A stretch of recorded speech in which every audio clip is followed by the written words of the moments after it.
এই মান্তা কেন্দ্র জামে মসজিদের উদ্যোগে তাফসীরুল কোরআন মাহফিল থেকে সিদ্ধান্ত নিতে হবে, আগামীর দেশ কোন রাম বাম নাস্তিকের দেশ নয়, আগামীর বাংলাদেশ কোরআনের বাংলাদেশ।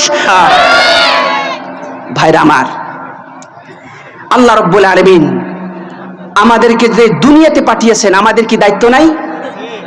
দায়িত্ব আছে না নাই? আমি দায়িত্বের কথা এখনো বলি নাই, শুধু চিন্তার খোরাকগুলো দিয়েছি।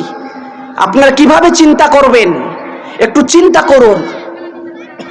আসমানের নিচে জমিনের উপরে আপনারা আছেন, আমরা আছি, যে রেখেছেন কোত্থেকে আমরা আসলাম, কোথায় আসছি আর কোথায় চলে যাব, একটু ফিকির করেন।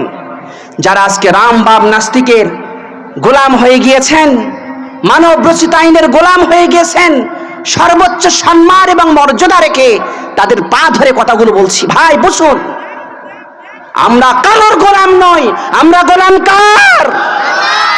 কারোর গোলাম নই। বুঝুন কথাগুলো। রানা লাহুল খালক ওয়াল আমর, এই জমিন যার, সৃষ্টি যার, আইন মানতে হবে। বুঝার চেষ্টা করুন। আমি এতক্ষণ যা বলেছি চিন্তার খোরাকগুলি দিয়েছি। কেন আপনি আল্লাহর বিধান মতো চলবেন? কেন কোরআনের উপরে ইস্তেকামাত থাকবেন? কেন থাকবেন? এই কথাগুলো বলেছি। এবার আসুন আমরা দায়িত্ব সম্পর্কে কিছু আলোচনা করি। আমার বন্ধুগণ, আল্লাহ রাব্বুল আলামিন মানুষকে দুনিয়াতে পাঠিয়েছেন। আল্লাহ রাব্বুল আলামিন মানুষকে দায়িত্ব দিয়েছেন। সূরাতুল বাকারার 30 নম্বর আয়াতে আল্লাহ পাক বলেন, ইন্নী জাইলুন ফিল আরদি খলিফা। আল্লাহ রাব্বুল আলামিন বলেন, আমি মানুষকে দুনিয়াতে প্রতিনিধি হিসাবে পাঠিয়েছি। সুবহানাল্লাহ। মানুষ দুনিয়ার প্রতিনিধি, মানুষ একমাত্র আল্লাহর গোলাম, আর কারো গোলাম। তুমি আসমানে থাকো প্রভু, আমি জমিনে। তুমি আসমানে থাকো প্রভু, আমি জমিনে। শুধু তোমারই প্রেম জমে হৃদয় গহীনে। আমি তোমারই গোলাম গো, অন্য কারো না। আমরা তোমারই গোলাম গো, অন্য কারো না।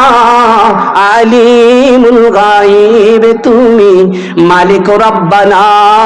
আল্লাহু আল্লাহু আল্লাহু আল্লাহ বলেন, আল্লাহ আল্লাহ। তুমি আসমানে থাকো প্রভু, আমি জমিনে।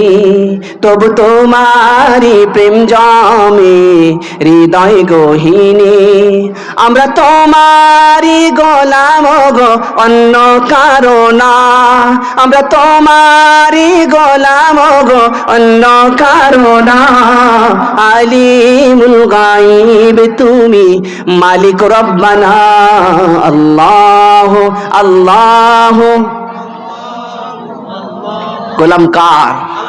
আল্লাহর গোলাম। আল্লাহর গোলাম হয়ে আল্লাহ আমাদের মালিক আর আমরা তার গোলাম। আল্লাহ আমাদের মালিক আর আমরা তার গোলাম। এখন